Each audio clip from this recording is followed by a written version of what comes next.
अगर आप राजस्थान माध्यमिक शिक्षा बोर्ड कक्षा 12 के विद्यार्थी हैं और आप इतिहास विषय की अर्धवार्षिक परीक्षा देने जा रहे हो तो आज का वीडियो आपके लिए अति महत्वपूर्ण है।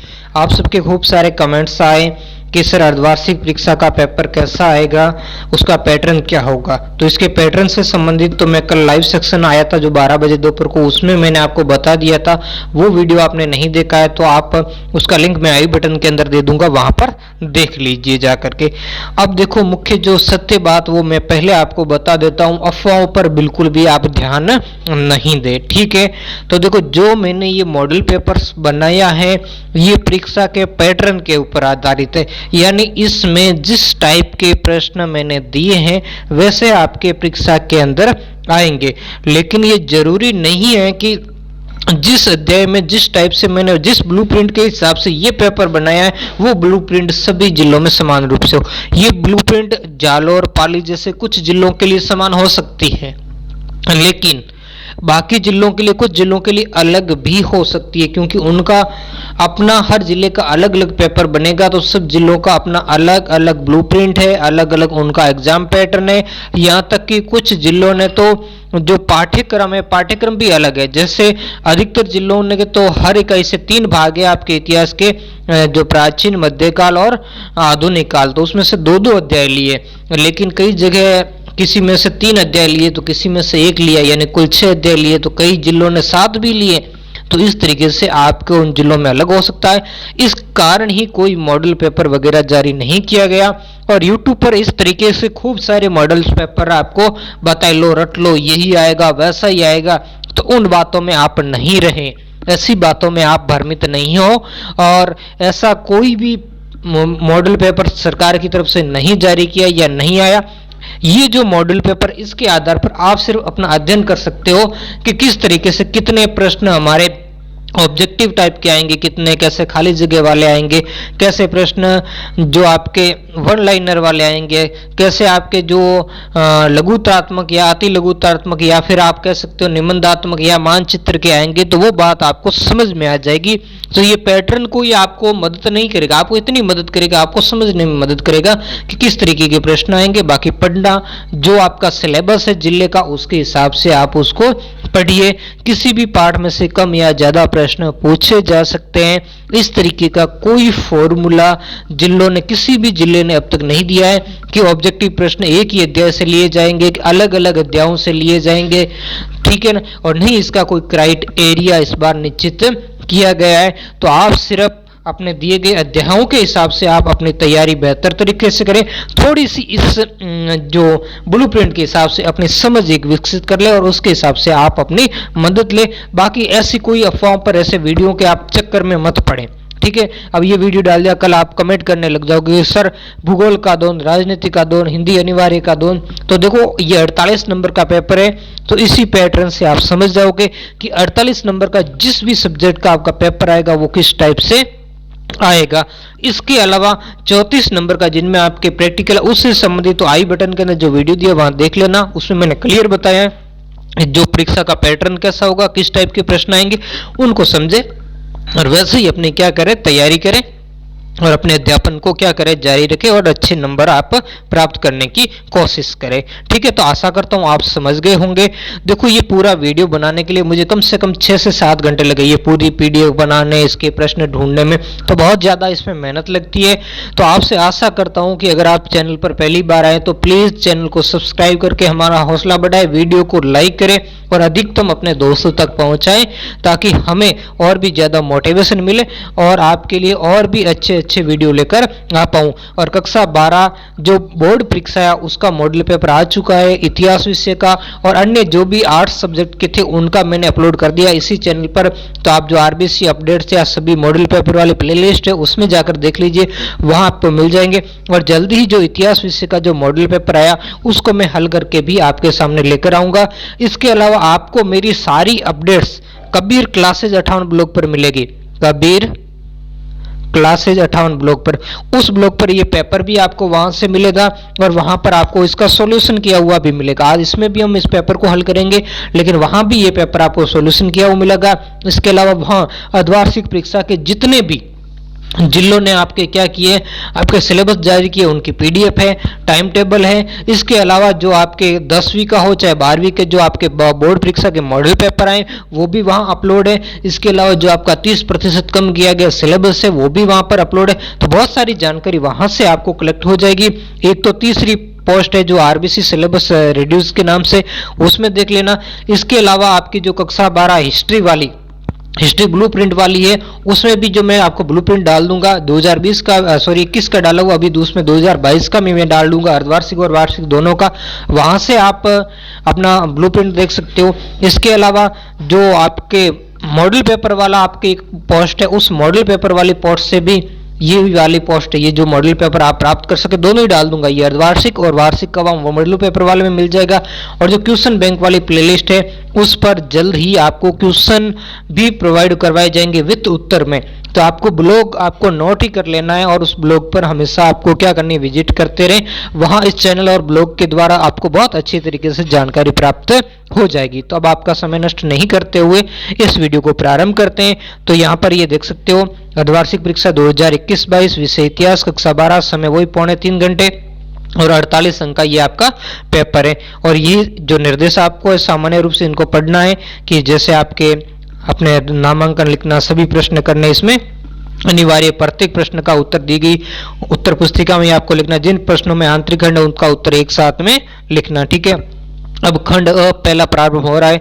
बहुविकल्पी प्रश्न, निम्न प्रश्नों का उत्तर सही चयन करके उत्तर पुस्तिका में आपको देना है। तो यहाँ पर आपके सामने पहला प्रश्न है कि हड़प्पा सभ्यता का पूर्वी स्थल आलमगीरपुर किस राज्य में। आपको 4 ऑप्शन है, राजस्थान, महाराष्ट्र, उत्तर प्रदेश या गुजरात। तो ये कहां पर है, आपके उत्तर प्रदेश के अंदर है जो हड़प्पा सभ्यता का सबसे पूर्वी स्थल है। दूसरा जो क्वेश्चन है, भारतीय पुरातात्विक सर्वेक्षण के पहले डायरेक्टर जनरल कौन थे। पूछा है कि पहले डायरेक्टर जनरल कौन थे।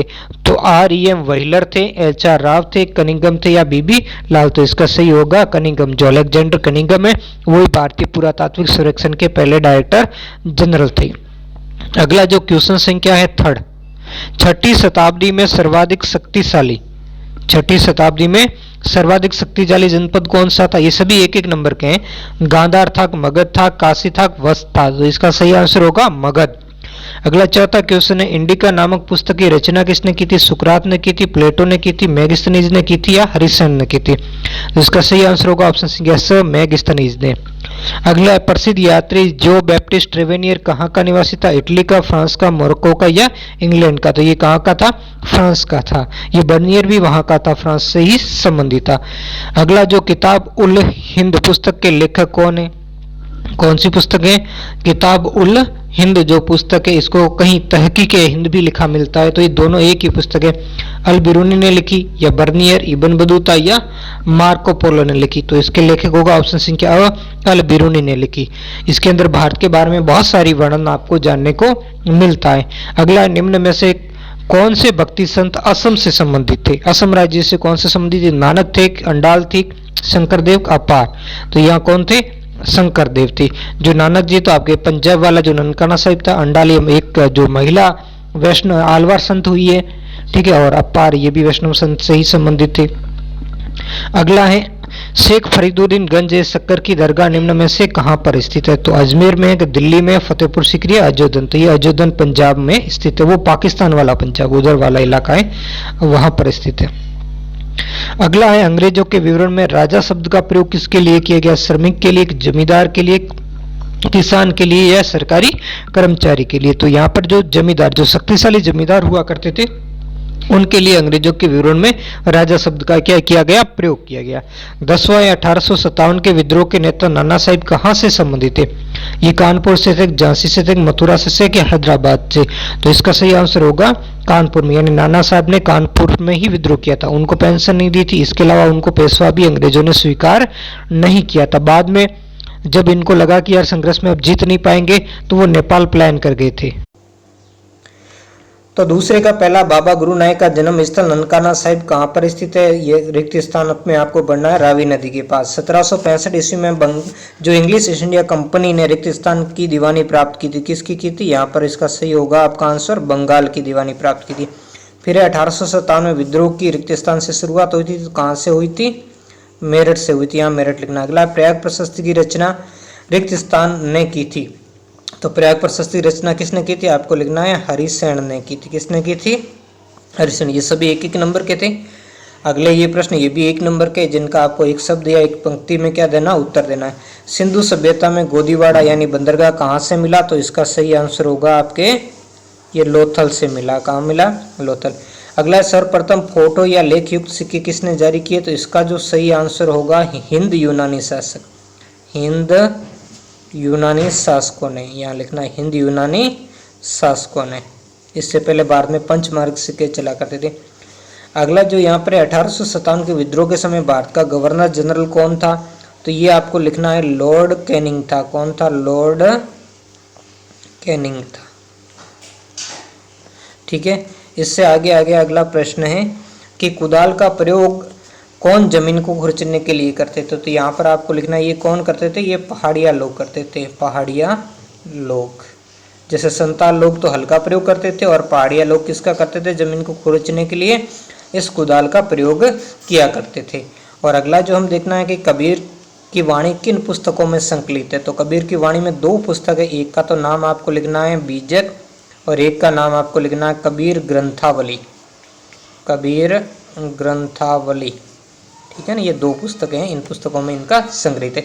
तो इस तरीके से ये 6 प्रश्न भी आ सकते हैं, ज़्यादा भी आ सकते हैं, कम भी आ सकते हैं। और इधर जो रिक्त स्थान वाले 4 आती है, ये 5 भी या 6 भी अलग अलग जिलों के हिसाब से अलग अलग आपके आ सकते हैं। अब खंड संख्या ब को देखेंगे, तो खंड ब में पहला है अशोक के अभिलेख किन किन लिपियों में लिखे गए, तो आपको यहाँ उत्तर लिखना है कि अशोक के अभिलेख है वो प्राकृत भाषा, वो ब्राह्मी लिपि एवं खरोष्टी लिपि में, तथा जो पश्चिमोत्तर क्षेत्र के जो अभिलेख है वो यूनानी एवं आरामिक लिपि के अंदर क्या किए गए, लिपिबद्ध किए गए थे। अगला है 5वां, हड़प्पाई सभ्यता में बाटों का मानदंड क्या था, तो इसका आपको उत्तर लिखना है कि हड़प्पाई सभ्यता में बाटों के निचले मानदंड द्विआधारी थे। द्विआधारी किस टाइप के, 1, 2, 4, 8, 16 और 32 आदि इस टाइप के, तथा ऊपरी जो मानदंड है वो दशमलव प्रणाली का क्या करते थे, अनुसरण किया करते थे। फिर हम यहाँ पर देखेंगे छठा क्वेश्चन। छठा है कि कुषाण कौन थे। ठीक है, तो कुषाण कौन थे, तो यहाँ आपको लिखना है कि कुषाण चीन के रहने वाले एक कबीलाई जाति के लोग थे। ये मध्य एशिया, या इन्होंने लिख सकते हैं आप, इन्होंने मध्य एशिया से लेकर पश्चिमोत्तर भारत तक एक विशाल साम्राज्य पर क्या किया, शासन किया, तथा भारत में इन्होंने सबसे पहले सोने के सिक्के जारी किए थे। ठीक है, तो ये आपको लिखना कुषाणों में। फिर अगला है 7वां, किस फ्रांसीसी यात्री ने सती प्रथा का विस्तृत विवरण दिया, आपको तो इसमें क्या लिखना है, विस्तृत विवरण सती प्रथा का पूछा है, तो इसके अंदर आपको लिखना है फ्रांसीसी यात्री फ्रांसवा बर्नियर ने सती प्रथा का विस्तृत विवरण देता है। लिखना कि वो लाहौर में समय द्वारा देखी गई एक बहुत ही सुंदर अल्पवयस्क विधवा के सती होने के दृश्य तथा भावों का विस्तृत वर्णन करता है। ठीक है, तो ये इसके अंदर लिखना आपको। अगला जो आपका हो गया कि शाहमल कौन था, तो इसके अंदर आपको लिखना है कि शाहमल उत्तर प्रदेश में बड़ौत जो परगने के एक बड़े गांव का रहने वाला था, जिसने 84 गांव के मुखिया और काश्तकारों को संगठित कर अंग्रेजों के विरुद्ध व्यापक जो विद्रोह उसका इसने क्या किया था, नेतृत्व किया था। फिर 1 जुलाई, कब, 1 जुलाई 1857 ईस्वी को शाहमल को युद्ध में अंग्रेजों ने क्या किया था, मार गिराया था। तो ये इसमें आपको लिखना है। ठीक है, फिर यहाँ पर आप ये लिखोगे अगला, सूर्यास्त विधि कानून क्या था। सूर्यास्त विधि कानून क्या था, तो इसमें आपको लिखना है कि जमींदारों द्वारा ईस्ट इंडिया कंपनी को एक निश्चित तारीख को सूर्यास्त तक राजस्व जमा करवाना अनिवार्य था, और सूर्यास्त तक जमा न होने की दशा में उनकी जमींदारी नीलाम की जा सकती थी। तो यही क्या था, सूर्यास्त विधि कानून था। अगला, रेतबाड़ी व्यवस्था क्या थी और इसे कहाँ लागू किया गया, तो इसका आपको आंसर लिखना है कि रेतबाड़ी भू राजस्व की प्रणाली थी जो कंपनी सरकार तथा रेतों के बीच बंबई व दक्कन में क्या की गई थी, लागू की गई थी। ठीक है, ये आपका। और खंड स, ये 3 अंक वाले प्रश्न, इसका 100 शब्दों तक आपको उत्तर देना है।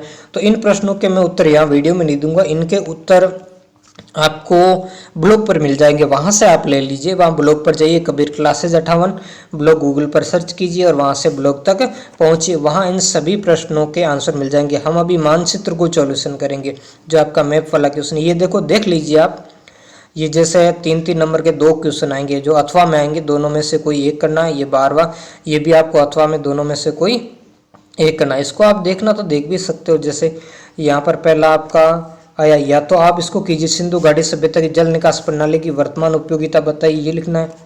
अब 3 नंबर का मतलब आप कम से कम 3 पॉइंटों में आपको जवाब देना। 3 पॉइंट लिख करके उसका 2-2, 3-3 लाइन में आप वर्णन कर दीजिए।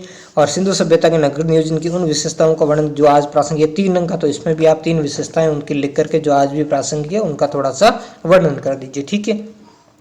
फिर अगला 12वां क्वेश्चन, ये भी अथवा वाला, तो दोनों में से एक करना। इसमें क्या है कि भारतीय ग्रामीण परिवेश में कृषि, व्यापार, वाणिज्य के संदर्भ में इब्न बतूता के वर्णन पर टिप्पणी की। इब्न बतूता जो भी ग्रामीण परिवेश के अंदर जो भी कृषि है, व्यापार, वाणिज्य पर जो लिखा उसको आपको यहाँ पर लिखना है, ठीक है ना। तो वो 100 शब्दों में इसका आपको आंसर देना। या फिर आप अल-बरूनी के अनुसार वर्ण व्यवस्था, जो भारत के अंदर वर्ण व्यवस्था थी उसका अल-बरूनी किस तरीके से वर्णन किया उसको उसका वर्णन करते हुए आपको ये बताना कि उसने क्यों ब्राह्मणवादी व्यवस्था की अपवित्रता को अस्वीकार कर दिया। यानी ब्राह्मणवादी व्यवस्था में जो अनटचेबिलिटी थी, जिसमें कुछ लोगों को अस्पृश्य माना गया था, अपवित्र माना गया था, उसको उसने क्यों अस्वीकार किया उसके बारे में आपको लिखना है, ठीक है ना। तो इस तरीके से आप, ये भी 3 अंक का हो गया। फिर एक खंड द का क्वेश्चन, ठीक है। इसको आपको 250 शब्दों में, यानी ये निबंधात्मक टाइप के आपके प्रश्न है। इसमें भी आपको आंतरिक विकल्प वाला मिलेगा। एक तो भक्ति आंदोलन की प्रमुख विशेषताओं को उल्लेख कीजिए, ये 4 अंक के क्वेश्चन। अथवा या तो ये लिखिए भक्ति आंदोलन की, अब 4 नंबर का 4 विशेषताएं लिख दीजिए और उनका थोड़ा थोड़ा वर्णन कर दीजिए। आप चाहे तो ज़्यादा भी लिख सकते हैं, ऐसा इसमें कोई किया नहीं। प्रमुख विशेषता मतलब 4 की जगह आप 7 भी लिख सकते हैं, 8 भी लिख सकते हैं, है ना। तो इस टाइप से भी लिख सकते हैं, लेकिन अगर आप पॉइंट बनाकर लिखोगे तो अच्छी तरीके से आपके नंबर आएंगे। अगला है प्रमुख सूफी सिलसिलों का नामोल्लेख कीजिए, जो 1 अंक का है। करते हुए बताइए कि मध्यकालीन भारत में धार्मिक क्षेत्र में कौन से नवीन परिवर्तन हुए, ये 3 नंबर का है, ठीक है। तो इसको आप लिख दीजिए। इन दोनों में से एक कीजिए, या तो ये भक्ति आंदोलन की विशेषताएं लिखिए या सूफी सिलसिलों के नामों का उल्लेख करते हुए मध्यकालीन भारत में धार्मिक क्षेत्र में कौन से नए परिवर्तन हुए वो कीजिए। 4 अंक का हो गया ये भी। अब है ये मानचित्र वाला क्वेश्चन, ठीक है, जिसमें भारत के मानचित्र में आपको हस्तिनापुर, राखीगढ़ी, अवंती, कलकत्ता भरना। या तो आप ये वाला मानचित्र में भरिए, ठीक है ना, या तो ये 4 स्थान भरिए या अथवा में ये वाले 4 स्थान। आज ऐसा नहीं कि कई सारे बच्चे क्या करते हैं, कुछ इसमें से और कुछ उसमें से, दोनों में से भर देते, तो आपको कोई भी प्रश्न, कोई नंबर नहीं मिलते, फिर वो फाउल जाता है, ठीक है ना। या तो ये 4 जो स्थान है उसको आप मानचित्र भरिए, या ऊपर वाले मेन 8वें स्थानों को आपको यहाँ भारत के मैप के अंदर भर करके आपको बता देता हूँ, ठीक है ना, ताकि आपके लिए क्या होगी, आसानी होगी। तो ये भारत का मानचित्र है और इस मानचित्र के अंदर हम जो प्रमुख स्थान है उन स्थानों को हम यहाँ पर अंकित करेंगे। जैसे पहले हमने हस्तिनापुर, तो हस्तिनापुर इधर उत्तर प्रदेश वाला, ये जो दिल्ली से थोड़ा आगे वाला इलाका, तो यहाँ पर आपको भर करके इसकी चारों ओर ऐसा घेरा कर देना है, फिर तीर का निशान कर देना और फिर यहाँ पर लिख देना है हस्तिनापुर, ठीक है ना, ऐसे अंकन कर देना है। फिर दूसरा स्थान था राखीगढ़ी, तो ये इसके पास वाला इलाका यहाँ पर हरियाणा के अंदर है, तो आपको यहाँ पर लिख देना है, देखो अधिकतर नाम बाहर ही लिखना क्योंकि अंदर नाम फिर सभी साथ में हो जाएंगे तो थोड़ी दिक्कत हो जाएगी। ये राखीगढ़ी आ गया। फिर था अवंती, अवंती जो उज्जैन मध्य प्रदेश के अंदर, यहाँ पर आप लिख दीजिए, ये आ गया अवंती। फिर है कलकत्ता, तो कलकत्ता इधर पश्चिमी बंगाल के अंदर है ना, तो यहाँ लिख दीजिए कलकत्ता। फिर अगला था जैसे लोथल, लोथल ये गुजरात के अंदर, यहाँ पर भोगवा नदी, तो ये आगे लोथल। में दोनों प्रश्नों के एक साथ आपको 4 स्थान दर्शाने, ठीक है। फिर है कानपुर, तो कानपुर आपके फिर से उत्तर प्रदेश के अंदर ही है, तो उत्तर प्रदेश का ये इस साइड वाला जो मध्य प्रदेश के साइड वाला भाग है वहां पर है, तो ये आगे आपके कानपुर। उसके बाद है पुणे, पुणे तो महाराष्ट्र के अंदर यहाँ पर आ जाएगा, ये बॉम्बे से नीचे है थोड़ा सा, तो ये आ गया पुणे। और फिर है बनावली, तो बनावली भी हरियाणा के अंदर है, राखीगढ़ी के पास में ही है, तो यहाँ पर इसको हम इसके पास में ही अंकन कर देंगे बनावली, ठीक है ना। बनावली और राखीगढ़ी ये दोनों ही कहाँ पर आए हुए हैं, ये आपके हरियाणा के अंदर। तो इस तरीके से आपको ये पूरा पेपर सॉल्यूशन करना है। कैसा लगा ये वीडियो कमेंट करके मुझे जरूर बताएं। धन्यवाद।